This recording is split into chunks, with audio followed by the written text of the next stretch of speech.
Сәлеметсіздерме, құрметті көрермен, біздің каналға қош келдіңіз. Әлемде және Қазақстанда болып жатқан жаңалықтарды алғашқылардың қатарынан бірінші болып білгіңіз келсе, арнамызға жазылып, лайк түймесін баса кетіңіз. Боран, көктайғақ, тұман. 25-27 қаңтарға ауа райы болжамы жарияланды. Қазгидромет РМК 25-27 қаңтарға ауа райы болжамын жариялады. Қазгидромет РМК 25-27 қаңтарға ауа райы болжамын жариялады деп хабарлайды Айқын.кз.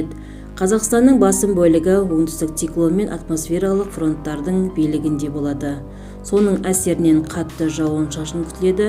Солтүстік өңірлерде қар түрінде, оңтүстік өңірлерде ылғалды қар мен жаңбыр түрінде.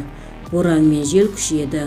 Оңтүстіктің таулы аймақтарында қалың қар, көктайғақ, тұман күтіледі.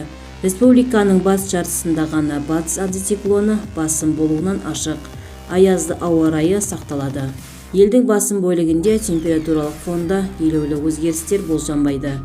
Оңтүстік өңірлерде ауа температурасы түнде 8-ден 13-ке дейін, таулы аудандарда 18-ден 23 аяз, күндіз 2-ден 7-ге дейін, таулы аудандарда 10-нан 15-ке дейін аязға төмендейді.